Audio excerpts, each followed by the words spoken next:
King Kong, the original version, was such an inspiration of Peter's, he had brought in to the studio the current owner of the original stop-motion armature that was used for King Kong, of which there were a couple used in production.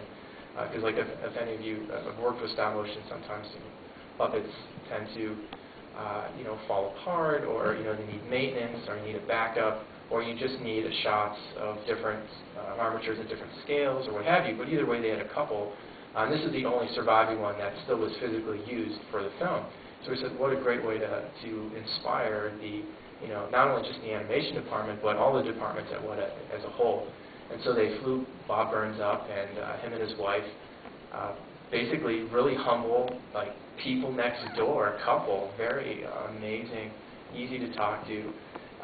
Came into the animation department, and we were notified just a couple days beforehand. Oh, hey guys, heads up, Bob Burns is going to be coming through, and so he did. He came in, and as a group, we kind of met him at the entrance, and obviously we're heavy into production, so we couldn't spend much time,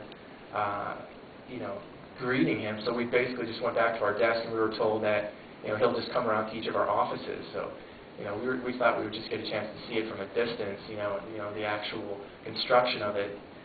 But the really nice thing is that they did. And so the offices that we had there were set up in a building outside the main building, and Wellington, where it's located, Wellington, New Zealand.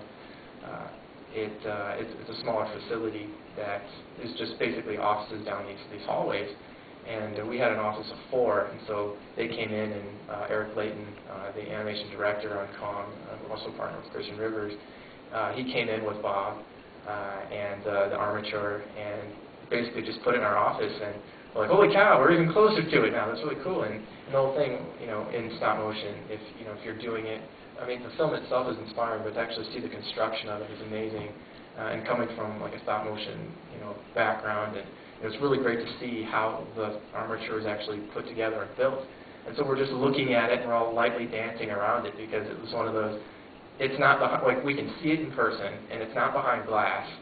And the fact that it's right there is amazing. That it was physically one that's used. And then again, he's just so casual next door, and he goes, "This is really built very strong to last throughout the production, of which there was a lot of intense visual effects shots. So the armatures were used constantly throughout production, so they saw a lot of wear and tear, but it goes to show you how well this particular armature was built, because it's withstood, not only production, but over time as well." And he says, yeah, go ahead and play with it, touch it, and like, you're kidding me. We're allowed to touch it? Not only just touch, but he would allow us to pose it.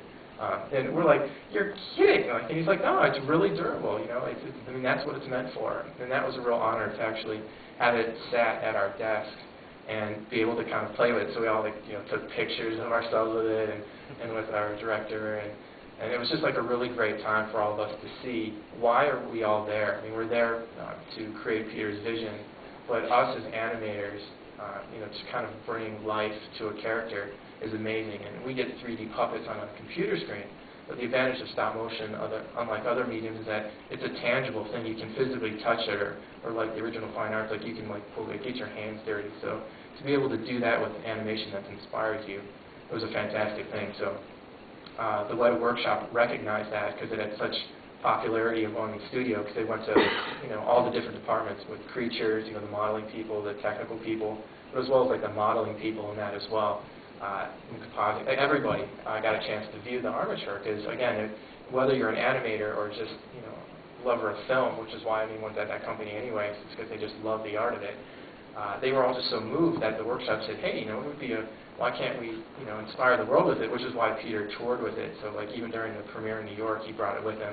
The Burns statue, he was walking around with it, and he's like, well, why can't we share that with the world? So they collaborated with the WETA Workshop, who did a lot of the did all the visual effects, or all the practical elements, the armor, the costuming, a lot of the things for other films, including the trilogy, that they're really great at producing these things. And they actually have a line of collectibles that they did based off through the Lord of the Rings, of different characters and things. So they're used to setting up this type of production. So they collaborated with Bob Burns and basically just cast a one-to-one replica of the armature, and they've only made 500 of them, so this is 397,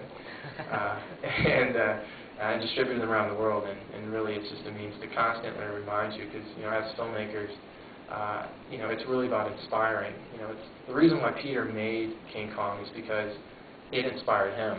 He made the film because he wanted to go and watch it. That's the only reason. Like making people laugh or smile. He wanted to see it. He wanted to make it for himself, and to be entertained, and thus the fortunate being able to entertain everyone else is also great. So I think that this is something that kind of echoes that they wanted to let the world kind of get the chance to have their own means of constantly inspiring themselves. So I had purchased mine as a copy, an advanced kind of purchase through the WETA Workshop, which they allowed employees to do before it went public. So I ended up with this, and I'm really happy that it inspires me every day.